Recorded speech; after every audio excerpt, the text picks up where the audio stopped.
think warm. I think is going to be the key word. Definitely. And stay warm. Stay right? warm, for sure. And fire officials say don't forget about safety when it comes to the use of space heaters. First 1-5 meteorologist Cecilia Gutierrez continues our cold weather coverage with tips on how to stay safe around space heaters.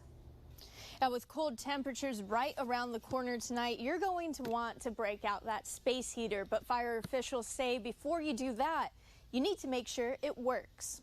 Francis Perez knows there are dangers that accompany space heaters. Where you put them and, how far away from the wall you use. Perez says she makes sure customers know what they're buying before they go home with the product.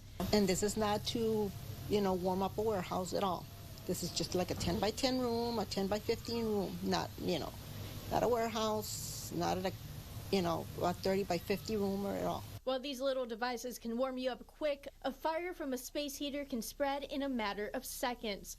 Edinburgh Fire Chief Sean Snyder says they've already seen incidents this year due to heaters. So since last week, we had somewhat of a cold front, and we've already had a number of calls where heaters were turned on accidentally, or heaters were turned on intentionally, and the dirt and lint was built up on the coils, and next thing you know, you got a bunch of smoke inside the home. Snyder says most fires are caused by people not checking to see if their heat source works beforehand. We're going to be pulling out and turning on devices that we haven't used in an entire year.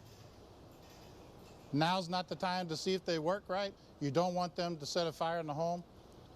You should be checking your space heaters, your central heating, whether it's gas or electric operated, to make sure that they're fully functional. Space heaters are a cause for concern at the fire department. We recommend that any space heater you have, that it has the tip over feature, so if it falls over or you hit it, that it goes off, and that you do not use them at all when you go to sleep. Also make sure there's no exposed elements with the space heater, meaning there's a grill on the front like this one. It happens to not have any exposed elements where something like a blanket or a curtain or a piece of paper could get stuck in there and set a fire. It's all enclosed. Keep flammables at least 3 feet away. It is recommended that this thing sits literally in the middle of the floor, away from everything. And then when it's time to go to bed, it goes off. Also plug the heater directly into a wall socket. Do not use an extension cord. And make sure the heater has a UL listing. That means that it's been tested by a third party and has the best potential for effective results on using it as a heating device. You also want to watch out with other alternative heating devices. Don't use an oven to heat your home. The fire risk also goes up with using candles. If you just have open flame or open heat going, those devices are really not designed to do that continuously. Fire officials say the best thing you can do tonight if you don't have central heating is layer up. Don't go to sleep with candles, the oven, or a space heater still on. Now, Chief Snyder says with all the alternative heat sources coming out for this time of year and with the cold temperatures blowing in, you also need to make sure to check your smoke and carbon monoxide detectors. In Weslaco, Cecilia Gutierrez, Channel 5 News at 6.